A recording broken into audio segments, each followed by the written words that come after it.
Yeah, definitely disappointing. But it was, it was a very strange game in that we're down 2-0 in the first half, and really felt like for large parts of that first half we played pretty well.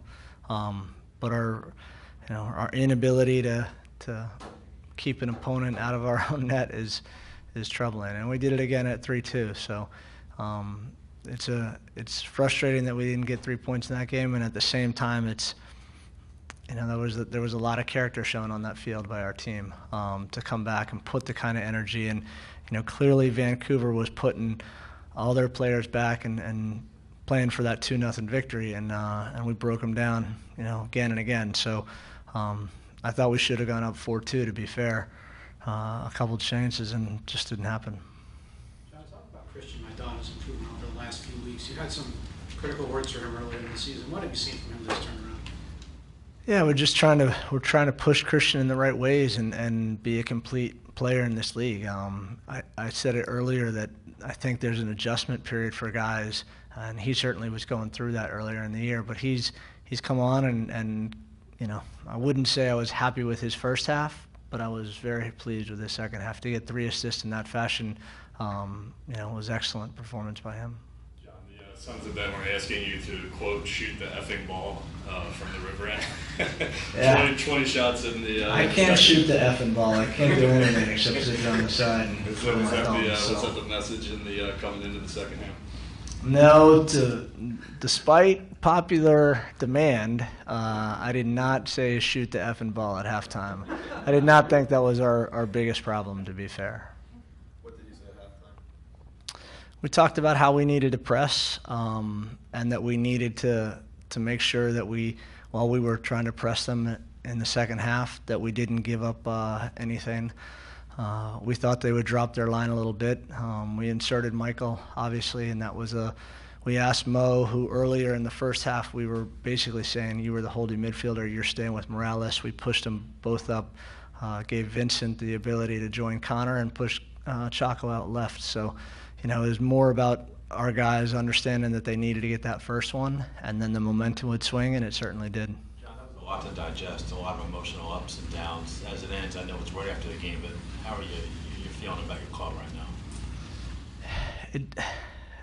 I feel like we're all year long, we're a team that can play at such a high level, and yet we let ourselves down in these little moments, because to go down 2-0 at home, unacceptable. But to come back and score 3 straight goals, fantastic. And then to give up a goal again. So it's a roller coaster of emotion, and it's not one that you really want to have, to be fair.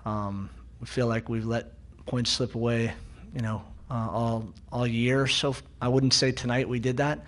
It was brave of us to come back, showed great character, but at the same time, we had that game in our grasp late in the game, and we didn't finish it out.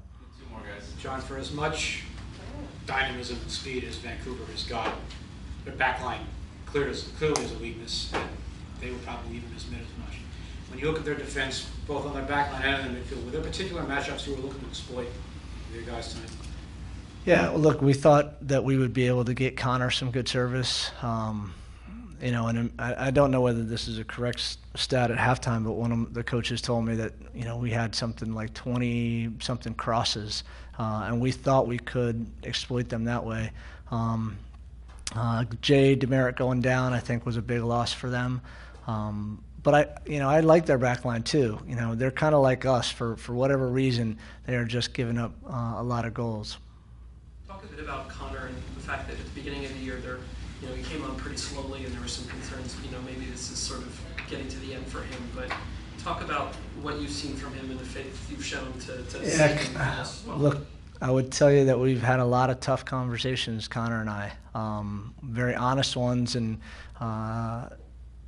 whenever I've challenged him, he is taken that to heart, and he's come out and he's done everything that we would ever have asked. And in the last 2 games, I'm really happy for him, because I think so many people were feeling like, hey, he's he's at the end of his career and maybe he's not as good as he was, but the last 2 games he has shown that he still has a lot of goals left in him. So really happy for him. And the fact that he played a full 90 tonight and went as hard as he did, I thought he was one of the hardest working players in the first half and second half for us.